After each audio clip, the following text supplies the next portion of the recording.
Μια άλλη ερώτηση, κύριε καθηγητά. Στα βιβλία σας χρησιμοποιείτε Έλληνες και ξένους συγγραφείς και ερευνητές διάφορους που ασχολήθηκαν με τους βλάχους και την ιστορία τους και άτομα που έχουν χαρακτηριστεί όργανα της Οθωμανικής προπαγάνδας. Δεχτήκατε ποτέ αρνητική κριτική γι' αυτό? Ποια είναι η θέση? Δεν ξέρω.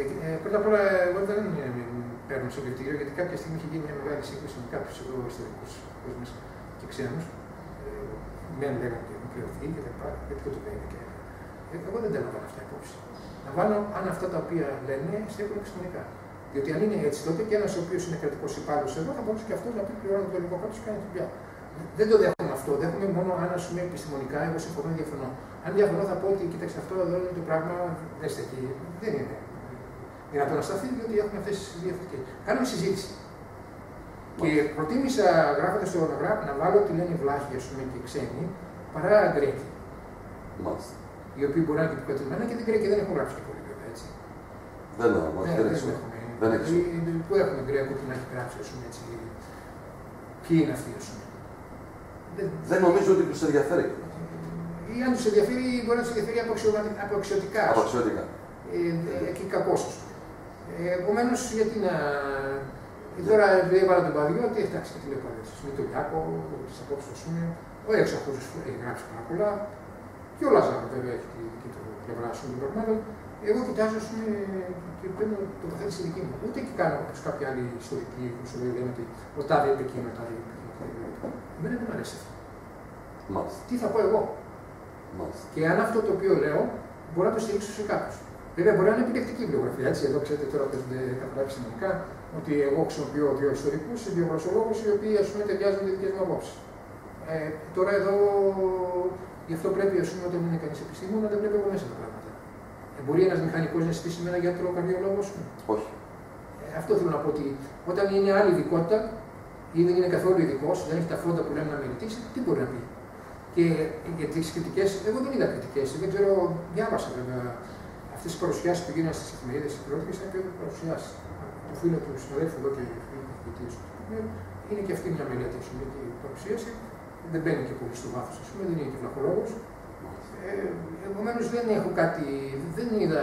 Ίσως αυτό που κατάλαβα μπορεί να πάνε ότι είναι Γκρέκος είναι αυτός και τα γράφει έτσι. Ή μπορεί να πάνε ότι στέκουν, ας πούμε, και μια παιδιά και στέκουν. Τι να πω, ας πούμε. Αφοπλίζονται, έτσι. Γιατί όταν δεν μπορεί να υπάρξει μια κριτική, μπορεί να αφοπλίζεται κάποιος. Δηλαδή αυτά τα επιχειρήματα που χρησιμοποιείς να αφοπλίζουν τον άλλον και δεν μπορεί να πει. Γιατί είπα, εγώ θα πάρω κάποια θέση και θα γράψω τις απόψεις αυτές. Υπάρχει ένα υπόστρωμα ελληνικό, υπάρχει ένα υπόστρωμα αν υπήρχε φρυγικό ή θρακικό ή κελτικό, υπάρχει αυτή η άποψη. Δεν ξέρω αν έχει διαβάσει το Winfield τις μελέτες. Αυτός είναι ο Ουαλός κατά τη του. Και φυσικά ήρθε εκεί και επειδή η λέξη βλάχος σημαίνει και ο Ουαλός βέβαια, η ίδια Γάλλος είναι η λέξη. Αρχικά μπορεί να σήμαινε τον Ουαλό που μιλάει μια άλλη γλώσσα. Κάποια στιγμή τον Βαλώνο, έχω μείνει και στο video και ξέρω. Και μετά που είναι αυτοί που μάθανε τα λατινικά, μπορεί να είναι γαλλόφωνοι, ας πούμε, όπως του Βαλώνοι ή κάτι άλλο. Και μετά επεκτείνεται η ονομασία και σε αυτούς τους πληθυσμούς οι οποίοι ας πούμε, δεν είναι κελτικής καταγωγής. Είναι εν μέρει κελτικής. Και στα Βαλκάνια υπήρχαν. Αλλά δεν ήταν μεγάλη συνάντηση. Υπάρχουν και νέες θεωρίες. Προπαγάνδα καθαρή των Σκοπίων. Μακεδόνα Αρμάνι. Δεν στέκει λογικά. Μα δεν μπορεί να στηρίζει. Δεν στέκει, δεν στηρίζει. Τα Σκόπια ας λύσουν το πρόβλημά τους με τις μεγάλες εθνότητες που έχουν. Οι οποίες? Έχουν τους Αλβανούς. Τους Αλβανούς. Τους Σλαβο-Μακεδόνες, ας πούμε έτσι, τους Λάβους, τους Λαβικείς, ας πούμε, και τους Τσιγκάνους. Δεν μιλάνε τους Έλληνες, τους Αραγκατσάνους και τους Βλάχους, τους άλλους. Μιλάνε τις τρεις μεγάλες. Πάνε τώρα να κάνουν μια θεωρία δικιά τους ότι οι Βλάχοι είναι οι μαγιαπόγονοι των Μακεδόνων. Από ποια πλευρά? Δεν ξέρω, κύριε καθηγητά, έχω τρελαθεί, διαβάζω διάφορα.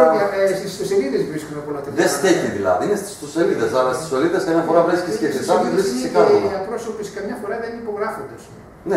Σου είπα εγώ αυτή τη θεωρία που σου δώσω τουλάχιστον το κοιτάξει που είναι από του Ούγγρους, αλλά δεν αναφέρουν ονόματα. Λοιπόν, θα επανέλθουν με πιο συγκεκριμένα στοιχεία και θα βάλουν και υπογραφές. Άνοιξε την ιστοσελίδα σου, μια και βλέπω ότι κινείσαι. Το Βλάχ, αυτό που λέω Βλάχ. Έχει χάρτη μέσα εκεί. Πού ήταν ακριβώς η Βλάχη, αυτό για μένα είναι σωστό.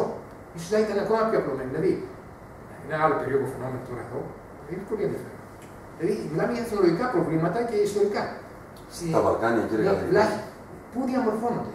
Λοιπόν, δυτικά της Πίνδου, Ναι. ανατολικά της Πίνδου, σημερινή λεγόμενη Βόρειο Ήπειρο Και βόρειο, ακόμα πιο πάνω, και περιοχή Σκοπίων. Περιοχή Σκοπίων. Ναι. Λοιπόν, αυτή, σας πληροφορώ ότι αυτή είναι και η κοιτίδα των αρχαίων Ελλήνων.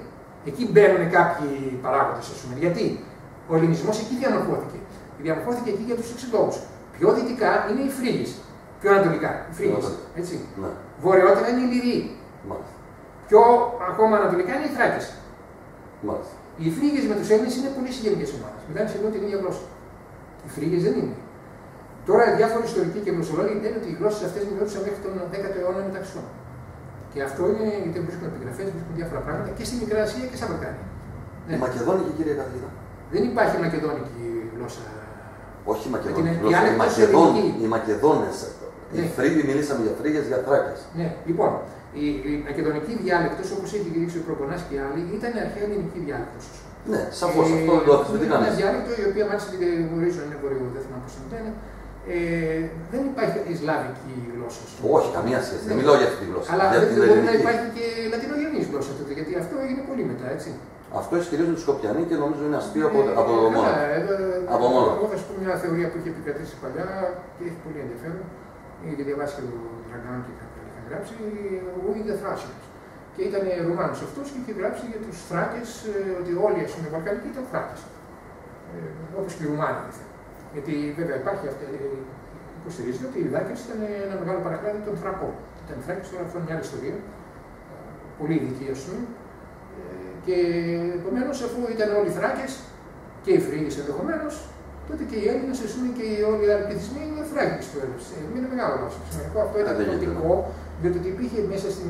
Υπάρχουν λεγόμενες θεωρίες, ας πούμε, του ισμών. Πανελληνισμός, πανθρακισμός, πανσλαβισμός, παντουρκισμός. Ναι. Έτσι. Και επεκτείνουν. Πάντως, κύριε καθηγητά, ναι. Στα Βαλκάνια. Εγώ εδώ δεν παίρνω ανέκδοτο, επειδή είμαι τώρα για τους πιο Σκοπιανούς.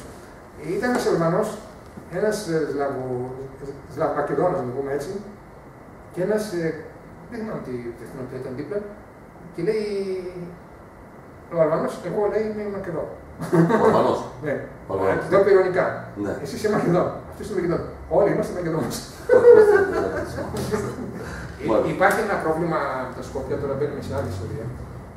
Εγώ είχα σκεφτεί γιατί δεν μπορούσαν να πούνε ότι είναι μια Σλάβο Μακεδονία. Δεν μπορούν να το πούνε αυτό. Γιατί η μεγάλη συνιστόσα του κράτους, του εθνικού κράτους που λένε αυτοί ότι είναι εθνικό, είναι οι Αλβανοί. Μεγαλύτερο μερίδιο είναι το σωστό, κύριε καθηγητά, είναι Αλβανοί.